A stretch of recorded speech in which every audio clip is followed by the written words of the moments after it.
डर का सामान अभी खत्म नहीं हुआ, क्योंकि जहां अधूरी विद्या होती है वहां विनाश पूरा होता है। लिमिटेड टाइम ऑफर सिर्फ बहादुरों के लिए। अगर आपने अभी तक सुनील श्रीवास्तव डरावनी हवेली हिंदी स्टोरी चैनल को सब्सक्राइब नहीं किया तो समझ लीजिए डर का असली स्वाद आपने चखा ही नहीं। हर एपिसोड में मिलेगा आपको 10% असली डर, कोई मिलावट नहीं, कोई बनावट नहीं, बस वो कहानियां जो आपके सपनों में नहीं, आपके बुरे सपनों में आती हैं। कहानी का नाम अधूरी तांत्रिक विद्या। भाग 2। पिछले एपिसोड में आपने जाना कैसे मेरी बहन ने वो बंद संदूक खोल दिया था और उसके बाद हमारे परिवार पर डर की ऐसी परछाई पड़ी जो आज तक हमारा पीछा कर रही है। अब आगे सुनिए। उस रात के बाद बहन की हालत और बिगड़ने लगी।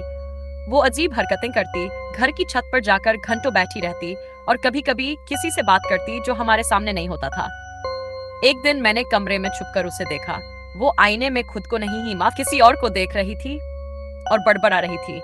मैंने वादा किया था, तुझे मुक्त करूंगी, बस कुछ और चाहिए मुझे। हम डर गए और दोबारा गांव के उसी बूढ़े पुजारी को बुलाया। पुजारी ने घर के चारों ओर मिट्टी की रेखा खींची, कुछ तंत्र मंत्र किए और कहा, जिसने तांत्रिक विद्या अधूरी छोड़ी थी उसकी आत्मा अब माध्यम खोज चुकी है। तुम्हारी बहन वही माध्यम है।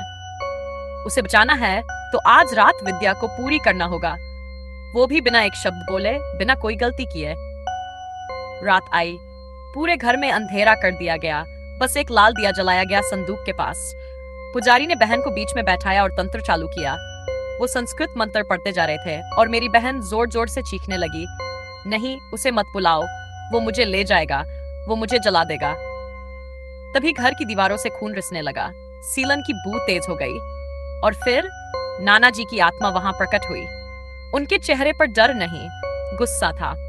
उन्होंने कहा, मैंने अपनी विद्या छोड़ी नहीं थी, मुझे धोखा दिया गया था। अब ये माध्यम मेरी शक्ति पूरी करेगा या सब जलकर राख हो जाएंगे। पुजारी ने तुरंत एक आखिरी मंत्र पढ़ा और मेरे हाथ में एक सिक्का रखा। इसे बहन की हथेली में रख दो, अभी। जैसे ही मैंने सिक्का उसकी हथेली में रखा, जोर की चीख गूंजी, घर की सारी खिड़कियां एक साथ बंद हो गई और फिर सब कुछ शांत हो गया। सुबह जब आंख खुली, बहन जमीन पर बेहोश थी पर जिंदा थी। पुजारी ने कहा, विद्या तो बंद हो गई, लेकिन अधूरी चीजें हमेशा रास्ता ढूंढती हैं। अगर कोई और उस संदूक को छुएगा तो तांत्रिक फिर लौटेगा। हमने वो हवेली छोड़ दी। आज भी वो वहीं खड़ी है, बिल्कुल वैसी ही, बस एक फर्क है। अब वहां हर रात किसी के हंसने की आवाज आती है और हर सुबह संदूक के पास कोई ना कोई सिक्का पड़ा होता है। And horror dialogue with fade out voice.